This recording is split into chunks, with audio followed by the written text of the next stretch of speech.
the BREN YouTube channel shortly.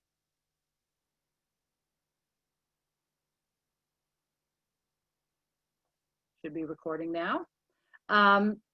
So for those of you who aren't familiar with Zoom, you've done a great job getting this far, getting into our program today. Again, this is the Boise River and the future of Expo Idaho.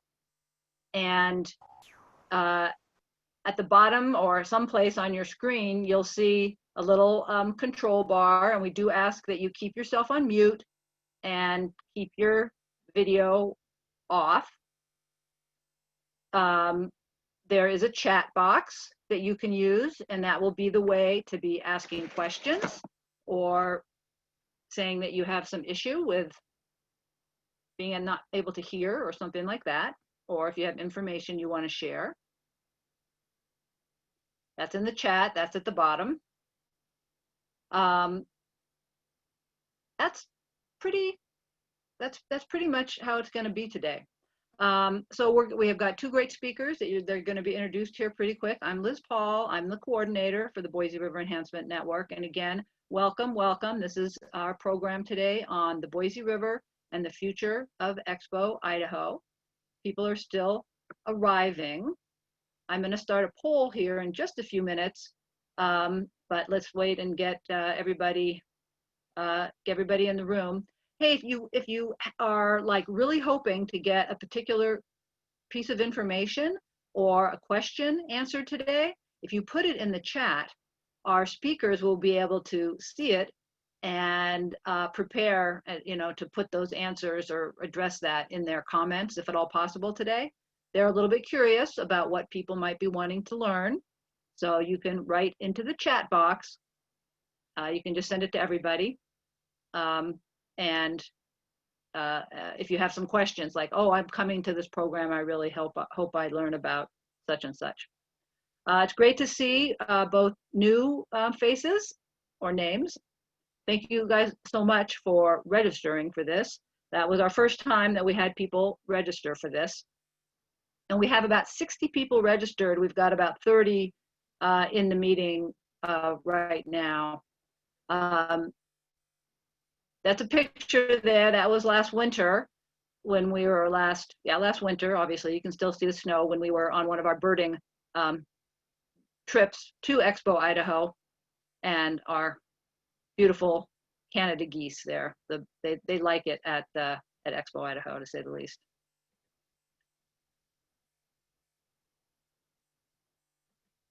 I'm looking through to see all the people. You can also see who's on, and you could do a private chat with people that are in here if you maybe haven't seen them for a while. We wish that we could be having this in person so you could actually see them in person and ask how their summer's gone and their fall's gone. Okay, I am gonna open up a poll, and it should pop right up on your screen. They're multiple choice. And there's 3 or 4 questions on this first one. No, shouldn't be any stumpers. So go ahead and put your answers into the poll there. Where do you live?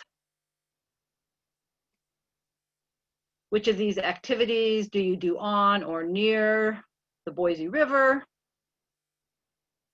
And what activities have you done as far as this process with Expo Idaho and Ada County? So I can tell how many people have voted. If you're just coming in, welcome, welcome. This is the program with Boise River Enhancement Network and Idaho Conservation League, the Boise River and the future of Expo Idaho. I'm Liz Paul, I'm the coordinator. I want to welcome everybody here today. We have a poll going. It's really helpful for us to know a little bit about you. I'm going to give you guys another 20 seconds to complete that poll. I've been taking some virtual exercise classes, so it's like, okay, just 5 seconds left. 5, 4, 3, 2, 1. All right, I'm going to stop the poll. Let's see if I can get to the right place to stop the poll.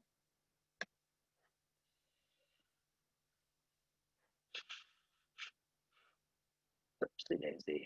Sorry for my little awkwardness there. There we go. In the polling, and we can share the results with everybody. We have a winner. 18% of you are Boise residents. We've got Caldwell, Garden City, and Eagle as well represented. Everybody seems to, almost everybody seems to use the Greenbelt. A lot of people bird. Even more people get on the water on some kind of craft. People are involved in doing some education, using the river as a outside classroom, hanging out at the beach, that's a good one, using the whitewater park, that's awesome, and swimming. That's one of my favorite things. And then, so who is already getting involved with the Expo Idaho Citizen Advisory Committee? So 35% have attended one of the meetings or watched the recording of a meeting. Some of you have also submitted a comment or a question to it. Only 35% are signed up to get the news about the Citizen Advisory Committee, and you'll learn how you can sign up. It's super easy. And a small number have communicated with your commissioners about this, and then some related activity as well. Okay. Thank you so much for filling out that poll. Okay, guys, we're going to move right ahead here.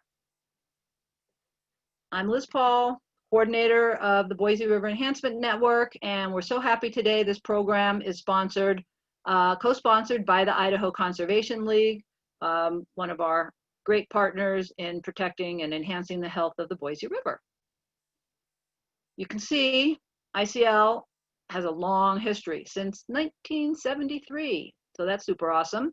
And they've got a super website there, idahoconservation.org. They do a lot of work all around the state of Idaho. If you aren't familiar with them, really hope that you visit their website and see what they're doing. Boise River Enhancement Network. So if you aren't familiar with us, we're a volunteer group for the most part. We're a network of people that live, work, and play in the Boise River watershed, and we're dedicated to promoting the ecological enhancement of the river. You can join BREN for free. That's right. Just go to our website and click the join button, and you can join for free. You become a member, and you then also get our emails, which is a good way to keep up on things like programs like this. And we've got an awesome blog. We've got a lot of resources there. And while you're there, you can also make a donation. We are supported exclusively by our community, both individuals like you guys and organizations. We're a nonprofit. Super easy to donate on our website. And I also encourage you to follow us on Facebook and Instagram. We do have an upcoming event associated with Expo Idaho, birding at Expo Idaho. We're going to be back for our third birding bird count, basically, at Expo Idaho. We did one in the winter and then in the summer, and kind of in the spring, winter, and the summer, and now in the fall. We're trying to get a really good count of what birds use that property. There's a wetland right in the middle of the track. You can see those folks are standing, right in the middle, whatever that's called, in the middle of the track. That of course isn't used as a track anymore. So October 15th, 9 to 11 a.m. RSVP. We do need to know who's coming. This is by permission of Ada County and the fairgrounds folks. And it's a wear a mask, stay 6 feet apart from each other kind of an event. All right, and there's the stables out there, which will no longer be stables. I'm going to turn it over to Mike Humza, and he's going to be introducing our speakers for today. Take it away, Mike. Well, thank you, Liz. Again, as Liz mentioned, my name is Michael Hum. All right, so my name is Michael Homza, and I am the chairperson of the Boise River Enhancement Network's coordinating team. And I am honored to introduce today's speakers and presentation. As As you should know, today's presentation is about the future of the 240-acre Expo Idaho property located on the banks of the Boise River near the Glenwood Bridge. Today we've got two speakers, Marie Kellner from the Idaho Conservation League and Dr. Rob Tiedemann from the Boise River Enhancement Network. Each of these two speakers will present, and then there'll be some time for questions and idea sharing afterwards. So first, Marie Kellner is from the Idaho Conservation League, and she sits on the Expo Idaho's Citizen Advisory Committee. Marie will provide an update on the committee's work and will explain how you can share your ideas with the committee. Marie is the Idaho Conservation League's Conservation Program Director, where her primary focus is sustainable management and the protection of Idaho's water. Marie holds a law degree from the University of Idaho's College of Law with a focus on water policy. Prior to joining ICL, she held clerkships at Idaho's 4th District Court and Idaho's U.S. District Court. Before entering law school, Marie was an educator and commercial river guide in Tennessee, Colorado, and Alaska. She also holds a BA and a master's in education from the University of Tennessee at Knoxville. She's a native from southeastern Tennessee. In addition to her role at ICL, Marie sits on the Idaho Environmental Forum Board. She is a graduate of the Idaho Academy of Leadership for Lawyers and is also a supporter of BREN. And Marie, as part of sitting on this on the board for Expo Idaho, Marie has asked Boise River Enhancement Network to provide some input. And to do that, Dr. Rob Tiedemann is leading this effort. Dr. Tiedemann is a certified wetlands scientist, wetlands delineator, fisheries scientist, wildlife biologist, and also an NPDES BMP designer. Dr. Tiedemann is also a visiting scholar at the University of Idaho's Center for Ecohydraulics Research. Rob is the principal of Clean Water Partners, LLC, and the owner of Ecological Design Services, Inc., a private consulting firm providing environmental consulting services. Dr. Tiedemann is also the vice chairperson on BREN's coordinating team and has been collaborating closely with Marie and the ICL on the Expo Idaho project. Dr. Tiedemann will speak after Marie regarding the opportunities to enhance the health of the Boise River on and near the Expo Idaho site. And so with that, Marie, you can take it away. Here you go, Marie. It's all yours. Unmute yourself. I think I should be unmuted. Hi, everyone. Marie Kellner with the Idaho Conservation League, and I also do sit on the Expo Idaho Citizens Advisory Committee, and I really want to thank BREN for, first of all, for all it does for the Boise River and for our community, but also for creating this opportunity today and making this happen. So thank you, Liz and Mike and everybody with BREN. Appreciate all that you do. I am pulling up a brief set of slides that I have for us today, and I'm hoping that you can see them. So what I'd like to do today, and Mike set us up very well. I'll go first. I'm going to explain really kind of more about what this opportunity is, what the process is, what this committee is, and really I'll highlight it now, and I hope I'll recall or remember to highlight it continually. The fact that this is a great opportunity to be a part of how this piece of property might look in the future and what the river along it might look like in the future for our committee. This is I have a sense that this is really like a once in a generation opportunity to be a part of this process for all of us. And I really want to highlight the fact that public involvement, public comment, public submissions are really relevant to the commissioners and to this group that I'm a part of that is evaluating and thinking about and making some proposals for what the future of the Expo Idaho property might be.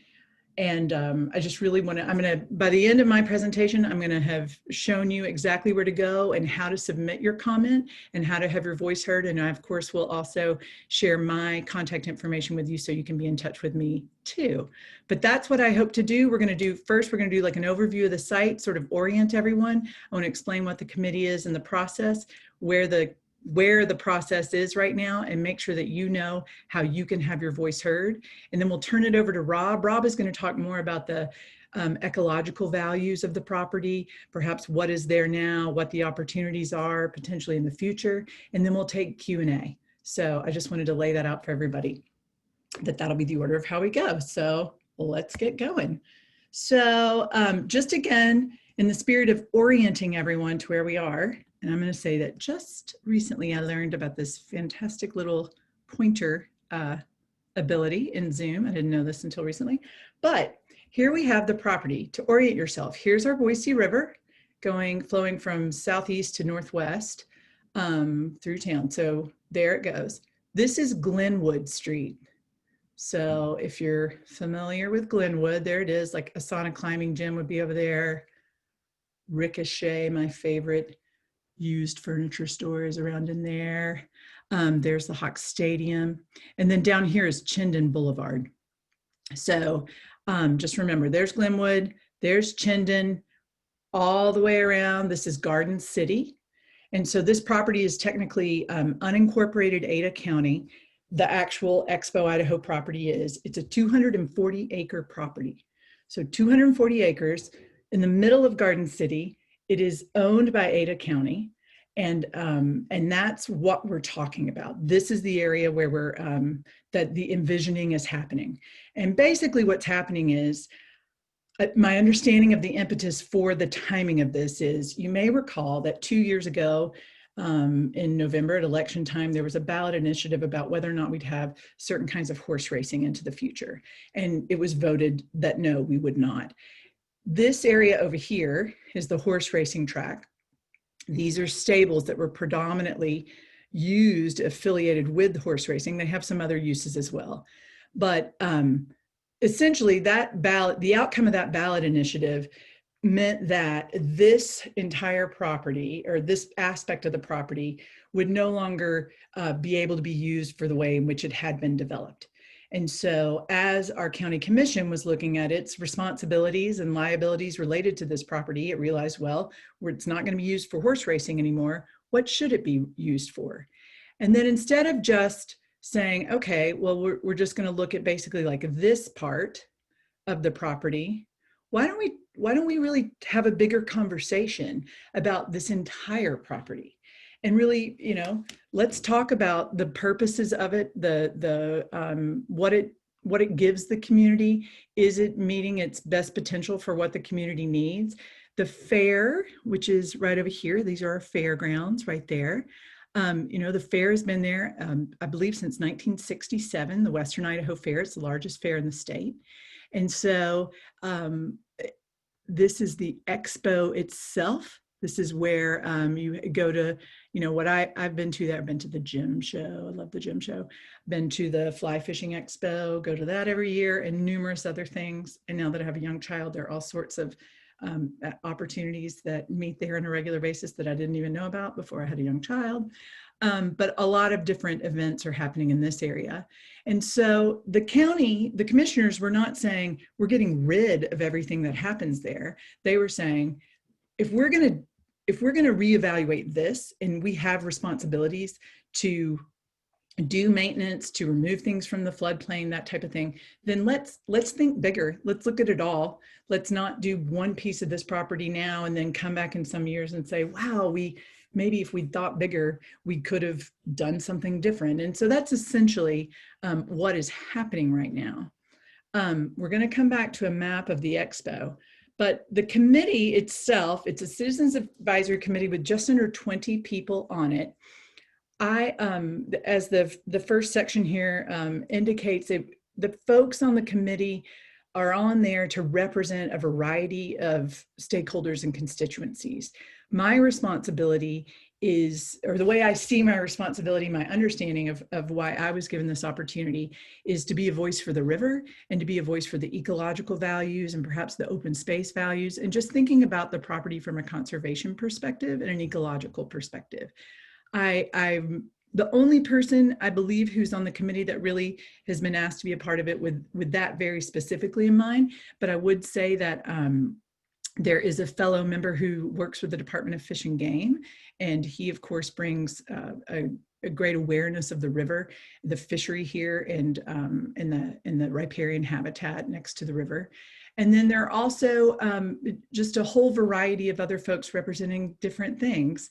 I'm going to show you the list of them all in just a moment, but first I want to let you know what we're tasked with. Now I'm going to get rid of that annoying pointer. Suddenly it was fun when there was a map, but now it seems annoying.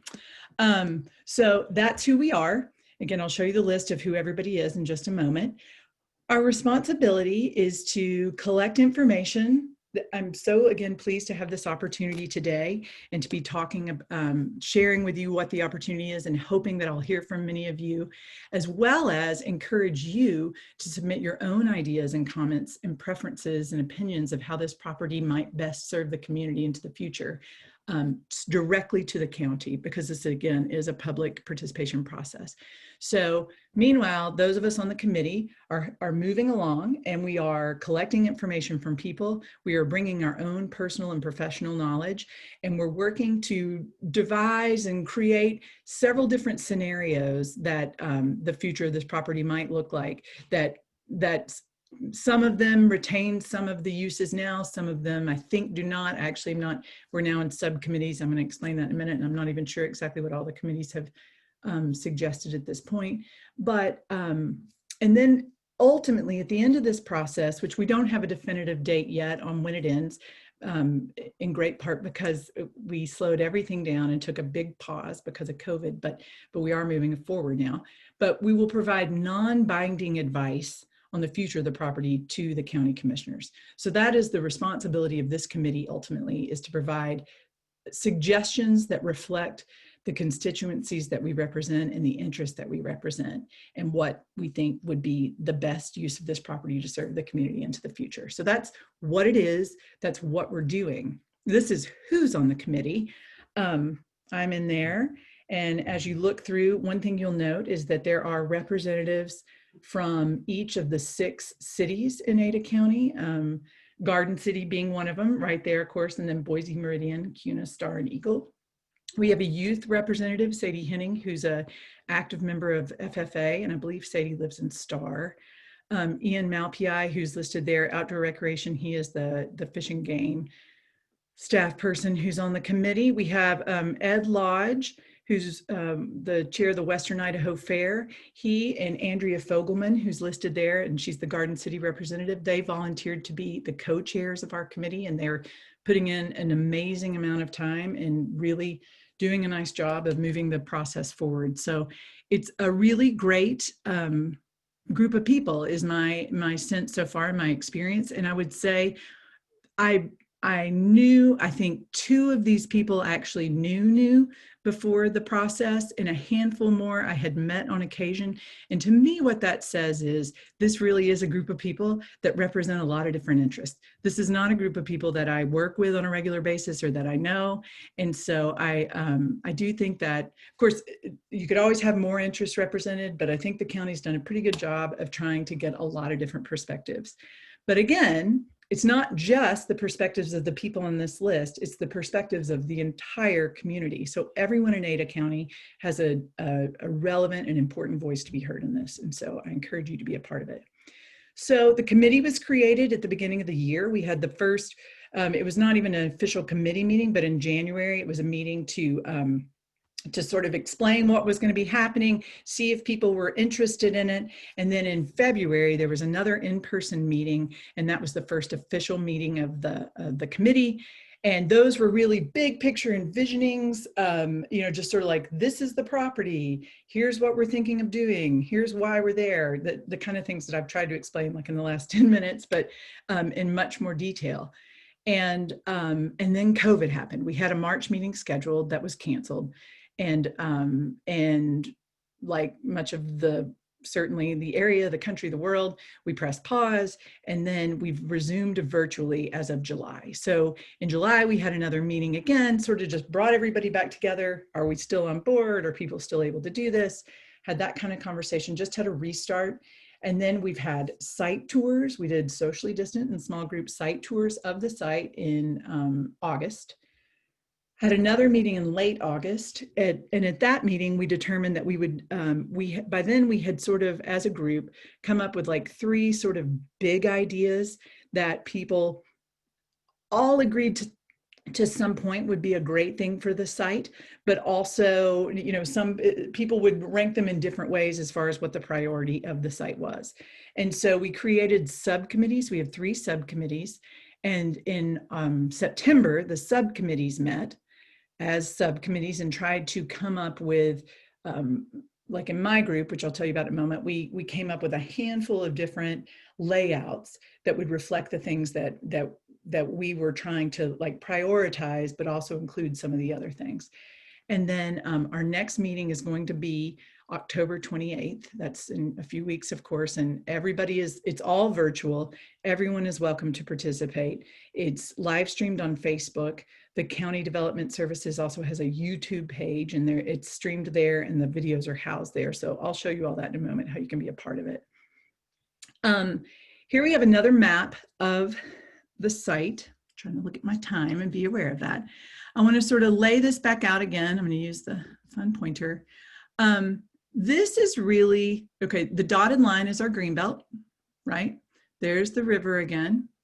Here is, I'm going to sort of work from top to bottom explaining what's on the property. Again, it's 240 acres total.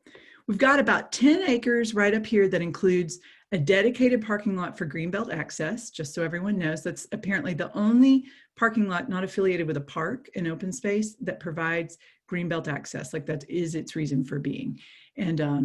And so a fair amount of people utilize this parking lot, come from other parts of the county, park there, and then bike to work downtown. That's kind of neat data that's been collected. Through here, we have some county offices. We have EMS. We have the U of I Extension Office. Here is an RV park. This is not a permit. It's not, people don't live here. This is like an RV campground, essentially. So people come and go, but it is an opportunity to camp in your RV in the middle of Boise, essentially in the middle of Garden City. Here's the Hawks Stadium. This is a 5-acre property. And I meant to say the RV park, this represents almost 16 acres. Here's the fairgrounds we were looking at earlier. The fairgrounds, 19 acres. The Expo Idaho area itself is about 23. This west parking lot you may be very familiar with if you've driven on Glenwood. It's 18 acres. This parking lot is 17 acres. Lady Bird Park is down on the corner of Glenwood and Chinden, and Lady Bird is 19 acres. And then the former horse racing is about 60 acres, and then this flood consideration zone is 42 acres. So that's the breakout of what we have on this property and the way, the sort of the primary chunks of how it's currently used. A lot of things have changed since this was created many years ago. And one of the things is we have very different codes for what can and cannot be built in a flood consideration zone, a floodway, a floodplain. Rob will be able to talk more about like what the flood zone is here in a moment. But these stables, these were what Liz had a photo of at the end of her slides a moment ago. The stables are quite dilapidated. The stables need to come down, whether some amount of stables are rebuilt somewhere else on the property for educational purposes, for things related to the U of I extension and FFA. That might happen, but it is unlikely to happen down here. One of the things I'm pleased to say that seems to be a universal in the committee is an acknowledgement of the importance of the river, the riparian zone, the greenbelt, and the opportunities that that brings for our community, that it's an asset to the community. And instead of trying to force it away, this property, a future of this property should bring in the river, should highlight the river, should incorporate park and open space along the river, should allow the floodplain or the floodway to be that. And so it's been very gratifying to be a part of these conversations and recognize that that, I don't speak for everyone on the committee, but that feels like a universal, and perhaps the only universal so far, that everyone acknowledges and agrees. The river should be highlighted. We should have parks and open space. And so that's a great thing. And that's a great starting point for the values that I represent and that I imagine many of you are interested in seeing preserved on this site. Because the horse racing we're done with that here. There is a grandstand. There are some concerts and other things here, but that's not happening anymore. So again, this area through here is really, like, if we look at all these stables, all of the former horse racing, that is again what was initially really prompted this process. How are we going to see this into the future? And so those are the areas that absolutely have a different future for them, if not the rest of the property as well. Ada County has a fantastic website. Development Services with Ada County has created this. I'm going to click here and hope it works. And thank goodness it just did. Here is the web page. I'll put this in the chat when I'm done and maybe folks can see it. If you're looking for this after the fact, Google Ada County. You're going to the Development Services. It's my timer. Let me know it's been 18 minutes. So I'll try to wrap this up. Go to Development Services. This is a really great web page. I want to highlight this, the comment and subscription form. If you click there, this is how you submit your own comments and ideas to this committee, as well as to Ada County, to the relevant people at Ada County. I'm not sure how many people on the call are familiar with comment submittals and public process. It's something I do day in and day out in my day job, and all my coworkers at ICL do. Anybody that works with a federal, state, or local agency, you're very familiar with the comment process. But for anyone who's not, please don't be intimidated by it. You just put your contact information here and you share your idea and you place it here. I want you to know that for all the involvement in public process that I do day in and day out, you sometimes wonder in those processes, is your information going into a black hole? Is anybody even reading it or acknowledging it? This is not one of those times. I have been so pleased to hear fellow committee members. Sometimes we'll be talking about things and somebody will say, is this in keeping with what the public is saying that they want? Let's go back and look at the public comment. Before every meeting of this group, of this Citizens Advisory Group, the county provides us a week beforehand with all the public comments that have come in since the prior meeting, as well as any materials that we need for that meeting. Again, all of the meetings are public, and anybody can join them. You can join them either by signing up for the updates that right here, you email right here, and you can get signed up to subscribe for updates to the project.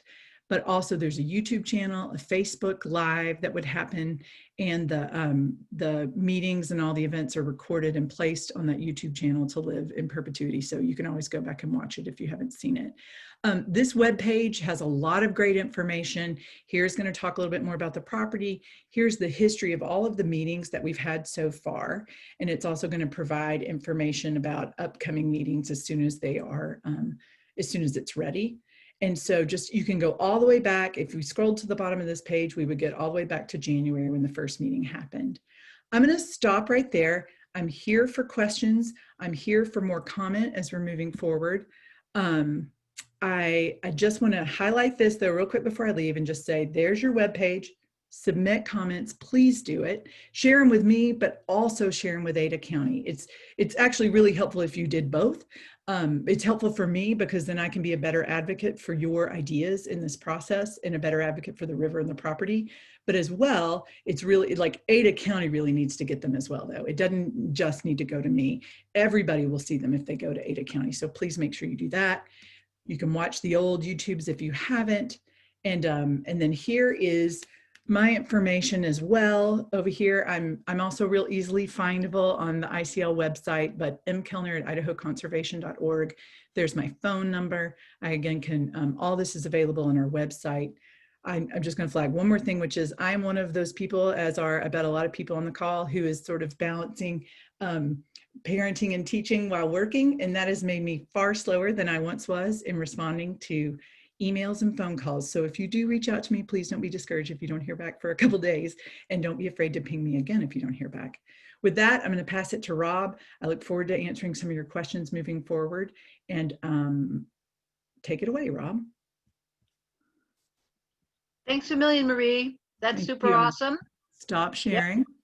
Yep, and Rob will pull up.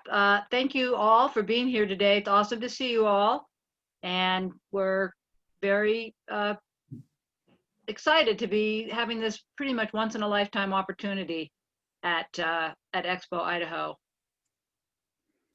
Okay, Rob, you ready? Ready, Liz. You'll All right. need to allow me to screen share, please. Ah, yes, you came back on again. There you go. It's all yours.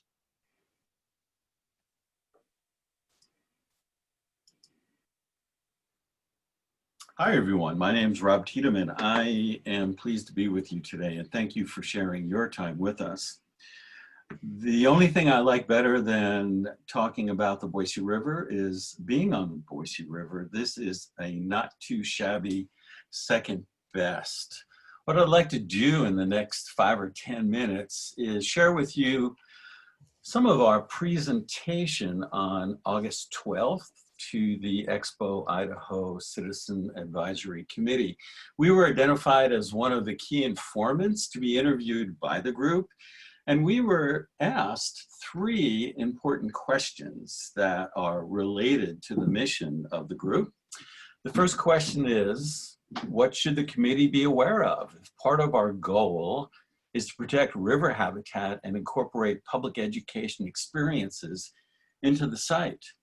The second question had to do with the definition of ecosystem services, and I'll reserve that for another presentation at another time. But I will speak to the third question as well as the first, and that had to do with a vision and a wish list.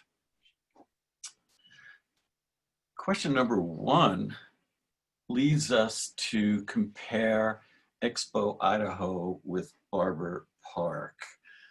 The committee suggested in their question to us that they wished for us to look elsewhere for examples that we might bring to Expo Idaho that would be appropriate and be in the public interest.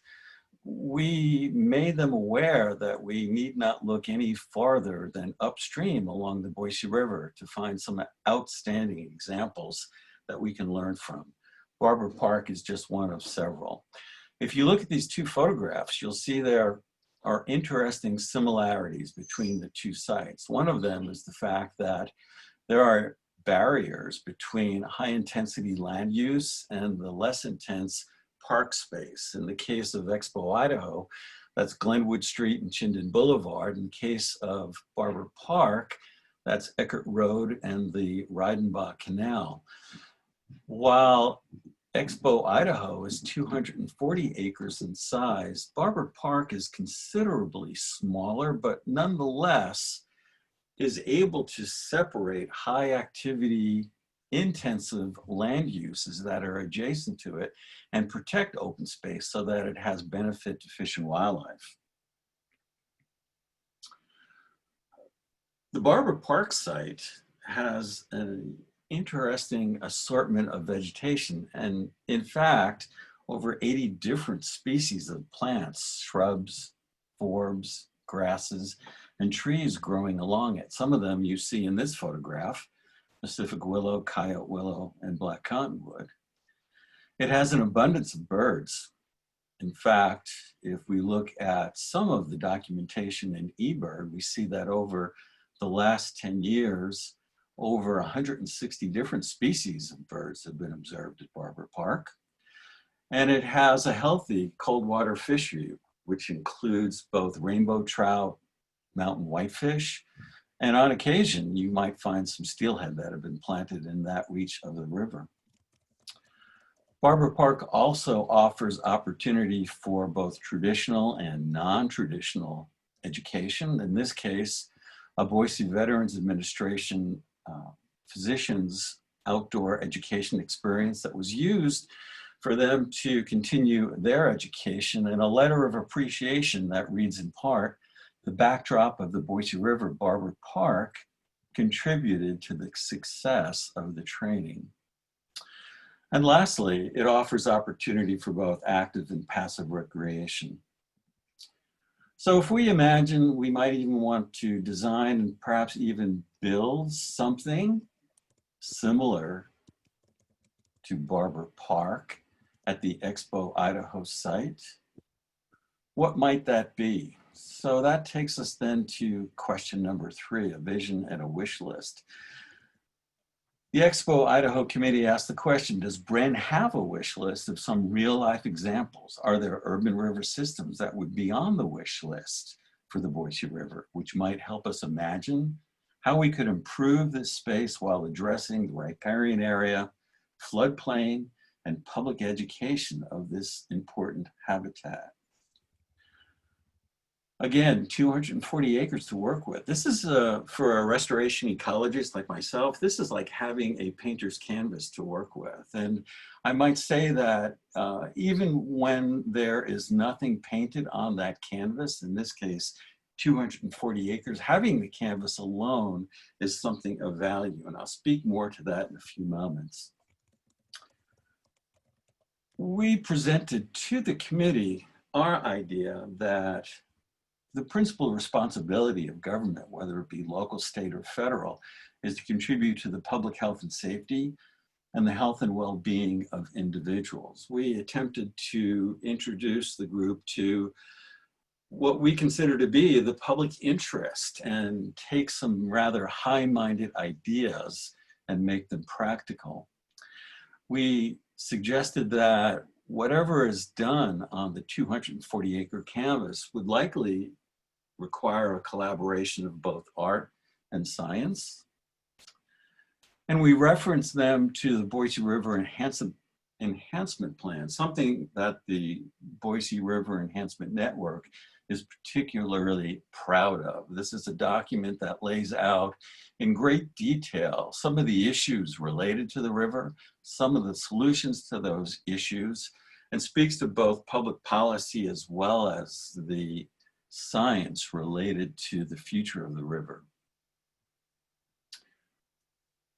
I'd like to read from a portion of our testimony and be rather specific about what's included in our wish list. The very first item is to conserve open space within and to restore the 500-year floodplain of the Boise River. Number 2, to improve the conveyance of flood flows and promote public health and safety by removing informal dikes and levees along the Boise River.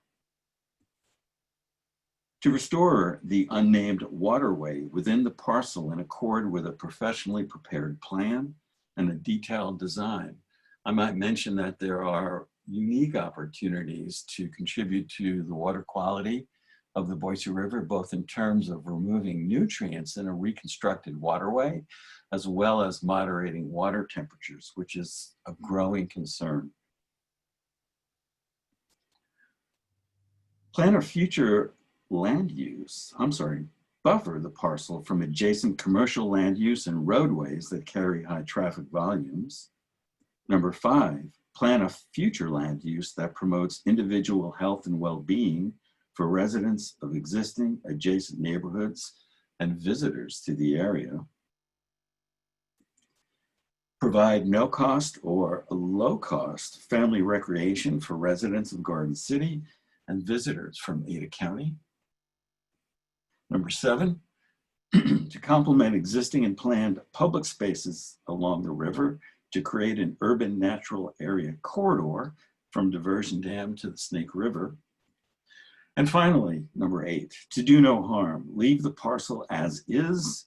If monies are not presently available for improvements, please know there's value in the parcel remaining as open space for an unplanned future use. This is because there are no other large in size open spaces in Ada County that are both in public ownership and adjacent to the Boise River. For this reason alone, the Expo Idaho property is unique and irreplaceable. And with that, Marie and I would be happy to answer any and all questions that you might have. Excellent, excellent. That's super. We had a question come in about a little more specifics on the flood plain and floodway. So the question is there a difference in terms of the flood plain between the area where the stables are now and where the RV park is now? And while he gets ready for that question, for that answer, you guys can put more questions up in the chat. Maria, I'd be happy to take a stab, but if you want to begin, please do. No, go for it.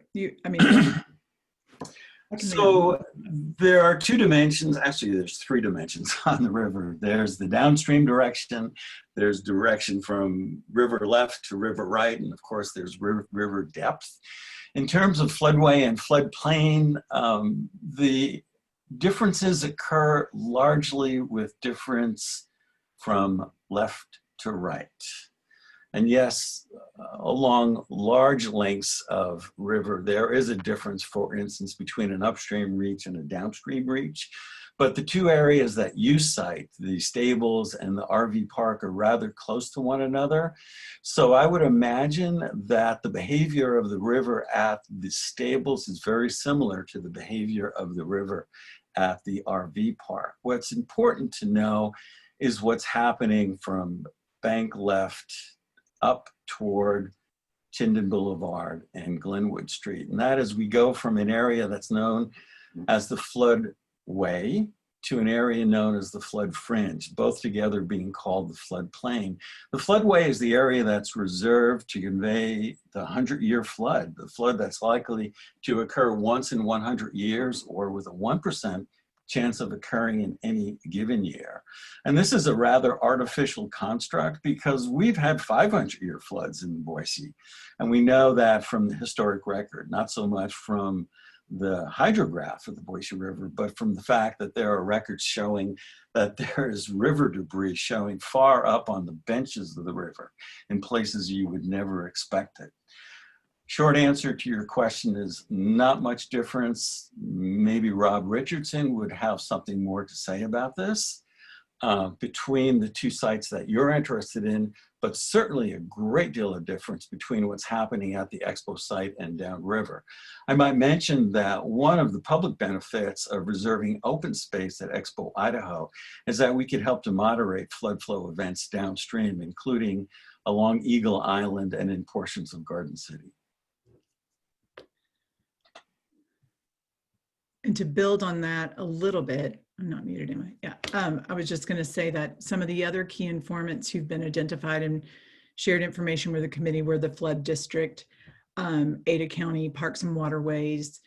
I'm trying to think if I'm missing, Rob, can you think if I'm missing another one that is waterway and flood development or not specific, but that is what Rob just shared about the potential benefits downstream from really responsible and thoughtful use of this moving forward at this site is something that has been shared with the committee and emphasized to the committee that you know, their potential, when you think really broadly about the benefits of how to utilize this portion of property, you realize that it has potential benefits well beyond the actual boundaries of the property, I guess is what I'm getting at. And so people are realizing that. And would anybody like to take themselves? Liz, do you want to leave the map up? I'm not sure. Yeah, that's great. That's super. Would anybody like to take themselves off mute and share their vision or their ideas of what they would like to see or what they would not like to see? Go ahead. We'd love to hear from you. We've got a lot of time left to talk about ideas here. And Liz, while people are maybe thinking about that or deciding whether or not they want to share, I would emphasize again, I would love to hear specific ideas. As well, I want to make sure to explain that I realized I didn't tell you there are three. I did say that there are three subcommittees. I've neglected to say what they are. And so the three sort of large areas of interest that that the committee has identified are an agricultural, straight up agricultural, as well as agricultural education, outdoor and environmental education opportunity, and park and open space. That's the subcommittee that I'm a part of. And we met last week or week before last, and began to vision, and we visioned like multiple layouts potentially, and they're all rough. You know, these are, again, just going to be suggestions ultimately for moving forward, but just sort of envisioning how could you mix a variety of different uses or values on this property into the future. So that's the committee that I'm on. There's a separate one that is about creating kind of a mixed use city center. So more urban, I would say, having residential and commercial, as well as parks and open space and potentially, you know, all manner of things. And then there's a third that is really more focused on like a sports recreation venue. And I'm trying to think if there's another element of that, but really just the, like a, you know, that one is related more to the Hawks Stadium, although not necessarily. And, but again, one thing, all the groups, everybody on the committee acknowledges, and I don't know if it's because people are just being realistic about the fact that like you're not going to be able to actually build something in a floodplain these days, like that just the law's not going to allow it, but also the fact that the river is a really valuable asset for the community and in particular in this area. So there's no committee that is not expressed an interest in highlighting and better valuing and better utilizing the river corridor. So I'll stop right there. Richard, would you like to say something? And then we'll have Adam Bass after you. You bet. Can you hear me? Yes. Yeah. Great. Yeah, thanks so much for doing this, and thanks for all of you on the committee and your time and that plan Rob just shared was really great, I think. As a kid, I used to use Ladybird Park a lot. It seemed to get a lot more use when I was a kid. There was fly fishing lessons there. There were fishing derbies in the canal there. There was a tennis court. There were a bunch of baseball, softball diamonds, and that southern parking lot wasn't really paved. So, but at this point, I don't think it's used as much. And so I was curious if there was a larger, you know, I realize it may not be in play, but if it was in play and people could move around, open space, et cetera, are there constraints? I've heard there are constraints on Ladybird Park that it has to remain open there, but how is that working? Thank you for asking that, Richard. That's a really good point. So Ladybird Park, everybody see down there on the corner of Chinden and Glenwood, that was set up through a congressional designation through the Land and Conservation Water Fund in the 60s. And so because it was congressionally authorized, and I didn't know this until this experience. I had no idea that there was a congressional authorization for that park. But there was. And so moving it, Richard is correct that there are currently conditions and limits on what could happen. I like to think of it in terms of, but anything's possible. And I think that the committee and the county acknowledges or recognizes there are, especially if we're going to try to do a variety of things with this area, perhaps if we exchanged Ladybird Park and the open space and all that it offers, and if we put that somewhere else in order to be able to use that space as something different, that might be worth looking into. But you are correct, Richard, that it has conditions that come with it in that way. So it would actually require an act of Congress to move it. But I think it's the kind of thing that's doable. It's just that it's not doable without several different hurdles that we'd have to move through as a community in order to make it happen. But I can't, imagine why, if people were really supportive of it across the board, why our congressionals wouldn't also support that too. So Marie, people are curious as to what kinds of activities and how much activity is going on at Ladybird Park. Yes. Richard mentioned, and then Everly also has said that, and other ideas, the RV park. Yeah. I live near so I know there's a lot of activity going on. Why don't you give a little recap? Yeah, so in Ladyburg, my understanding is, and that's super neat to hear you share that, Richard, about your experience as a kid growing up and spending a lot of time there. It is, my understanding is it is not used as much as it once was. I don't think that there's been analysis into why that is. I can't help but wonder if it's because of the like heavily trafficked area that, it's on a corner of one of our busier intersections in the county. And I don't know if that's it or not. That also maybe makes it really accessible. But it is used for sporting events. I think you have different, apparently some soccer tournaments. There aren't lights, so it is not, or at least that's my understanding. So it's not used in the evenings. It's not used for tournaments and things of that nature. There are a handful of beautiful big trees. There are a handful of picnic tables. There are, it's not cordoned off as athletic fields, but it can be used with, with cones or with temporary paint. You could mark it off as such. And it's my understanding that it's used that way, but it's not even where we have, I do not believe that there are, like seasonal rec leagues. Like my daughter's soccer team is not going to have a regular practice there, that kind of thing. It's not used with that kind of regularity. It's got softball. It's got softball or baseball, those fields there. So it's used by the youth league for the baseball or softball. But not, but the lighting is an issue as well for the extent of how it can be used.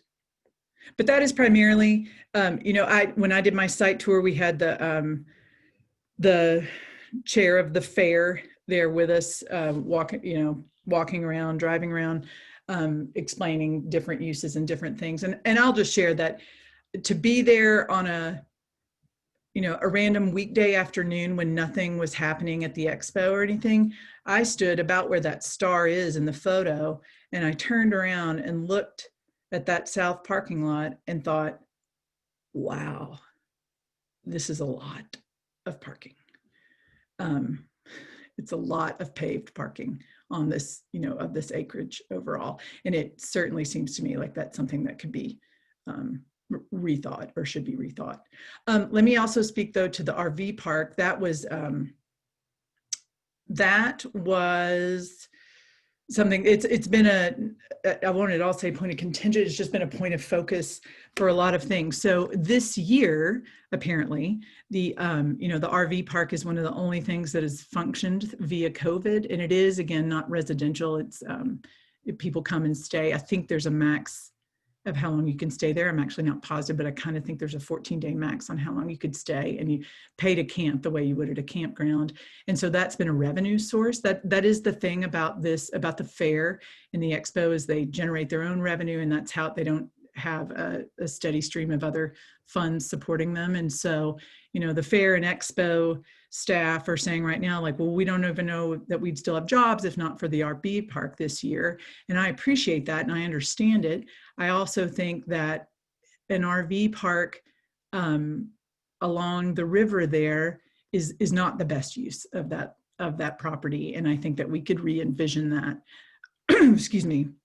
So that doesn't mean that there couldn't be a different opportunity somewhere on the site for people to camp in tents or RVs. We could create an urban campground, which could be kind of cool, I would think.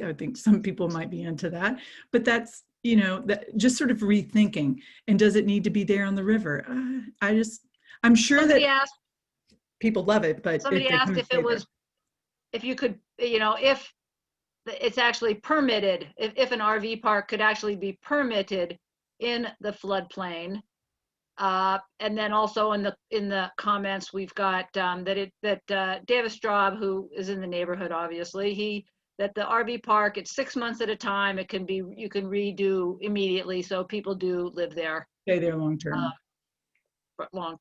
But do you or Rob know that can an RV park be permitted under current regulations in the flood plain?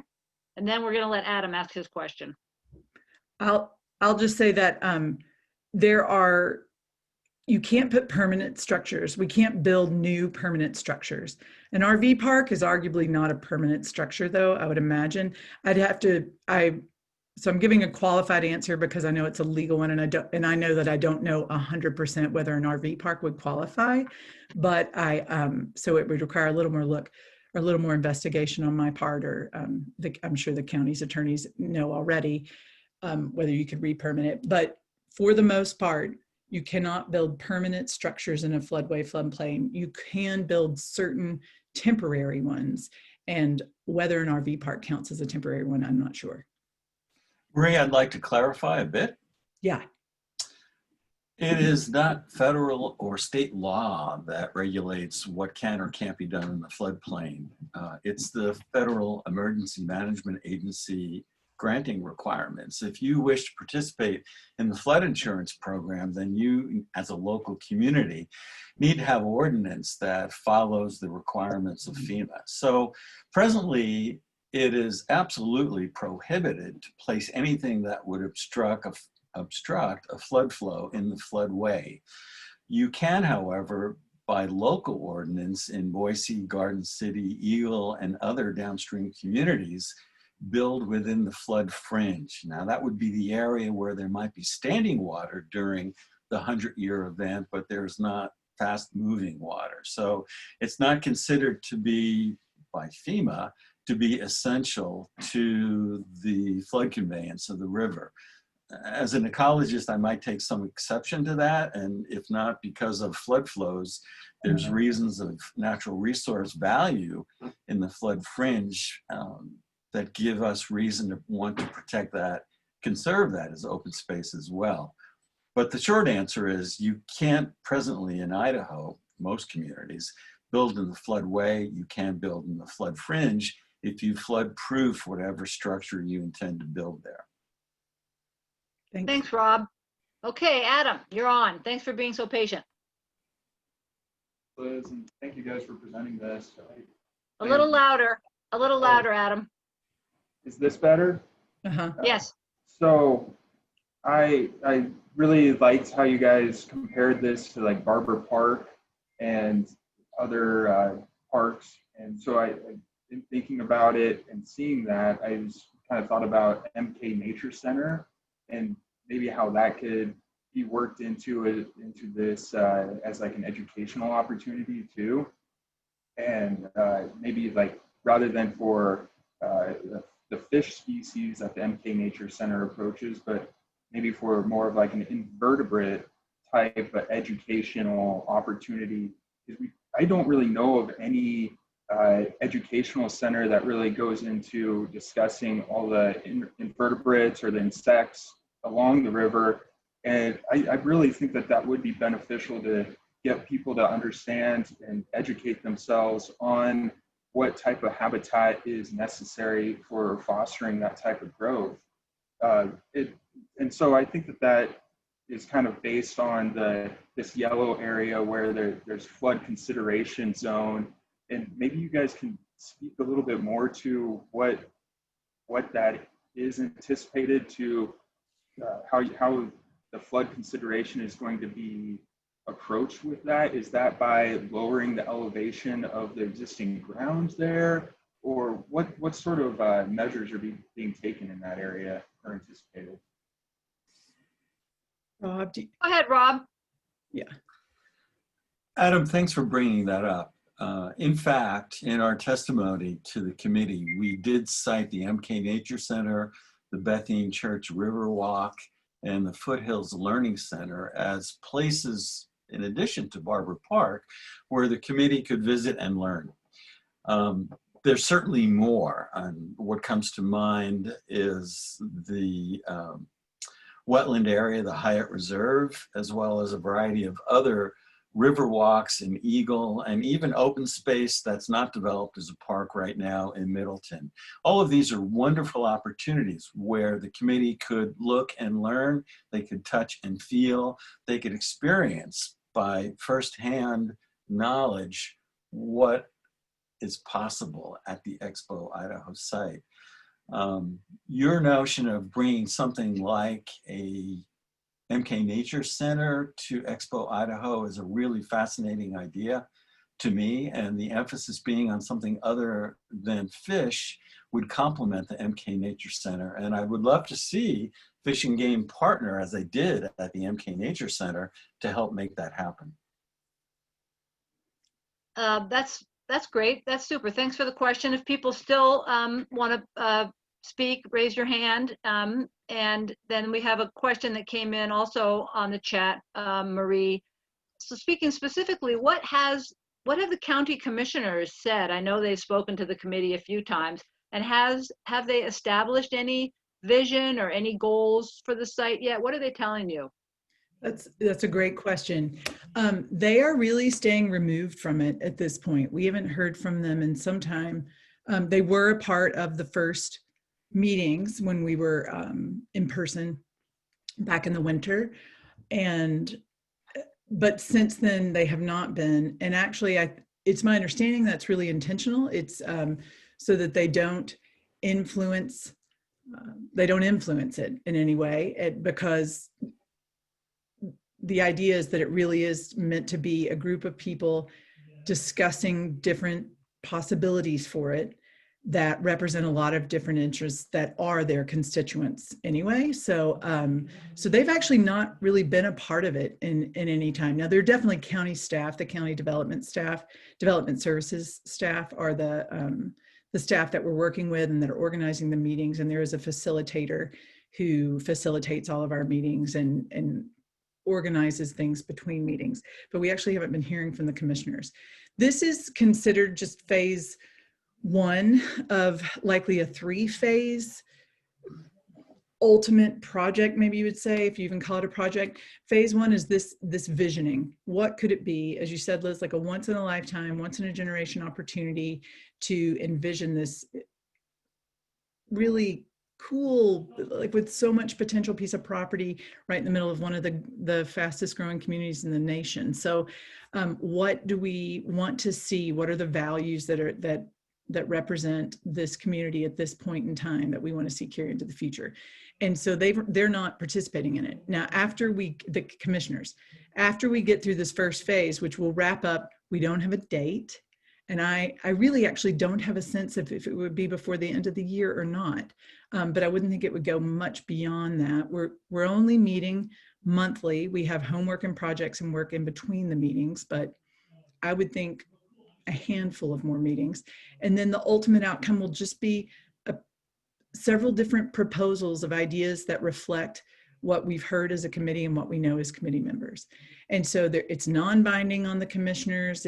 There's no commitment from them that any of these things would be created necessarily, but my understanding is a next step would be then sort of formalizing what this committee proposes into something that's probably not exactly what the committee proposes, but some version of it. And then there will be a whole other round of public involvement and input at that point as to what the community really wants to see. And then it would be at some point in the future when anything might actually happen. There's been no discussion of, of the county, selling the property. There's been no discussion of anything like that. It's really been about what does this group of people see as the potential for the future. And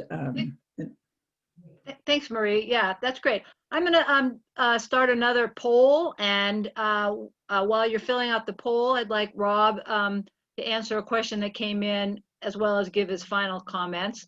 The question is, are people looking outside of Idaho for examples of awesome parks that along rivers, or like failures that didn't work? So we've got a few questions here on this poll, and I'll turn it over to you, Rob. I think Marie could probably answer that question better than I. I've not looked outside of Idaho, although I have experiences that include East Coast, West Coast.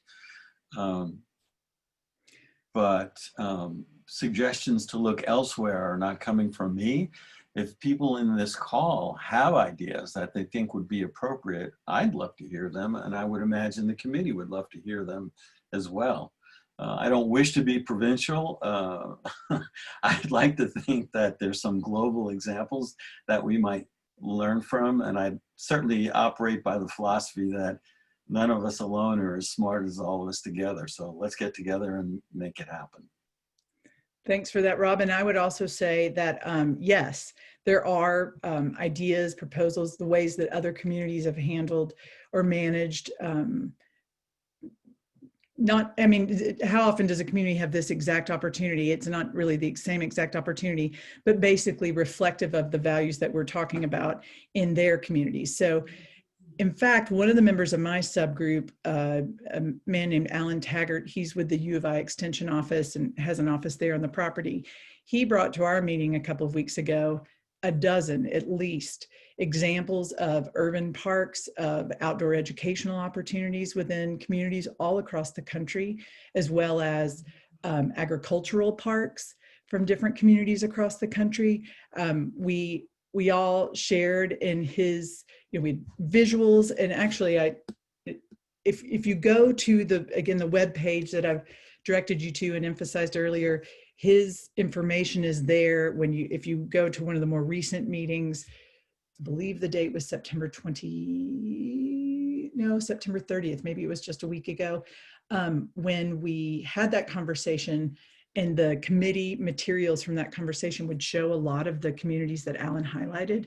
I think seeing those, people's minds just really got going, thinking about all the different opportunities. So I would say those are out there. One final plug that I want to make along those lines, again, October 28th is our next meeting. I highly encourage you, if you're interested in this, to either attend it virtually or watch it via Facebook Live, or to go back and watch it afterwards via the YouTube channel that the county hosts. Another thing to know, though, is at that committee, at that meeting, the 3 different subcommittees are going to present what we discussed as subcommittees for, like, what the different layouts might look like to utilize these different, or to manage these different values that we're all there to talk about. So that would be a good opportunity to see. That's going to have like some more proposals that just haven't been a part of the conversation yet in a visual way. So that should happen on the 28th. If you have specific ideas, please get them into the county as soon as possible. We typically, a week before the meeting, they send out the information packet that includes all of the public comment that's come in since the prior meeting. So if you want to get yours in for the October 28th meeting, please get it in before, I would say, October 21st, when they typically send it out. As well, if you're able to attend that meeting and see something that you like, or see something that you really don't like among what's presented, that's a great time to share your support for or dislike for anything that you might see discussed at that October 28th meeting. So I highly encourage you to do that if you're able and interested.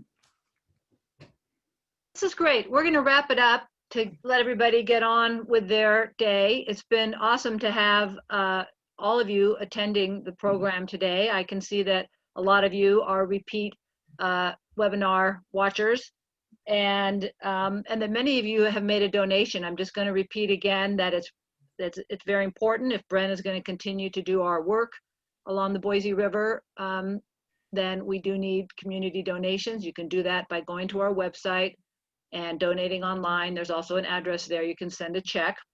I want to thank both Rob and Marie for not only putting on an awesome presentation, but being ready to answer questions at the spur of the moment. And Rob, I did say that you could have the last word in the last 30 seconds. Would you like to say something? And thank you guys for all those questions. Yeah, thank you.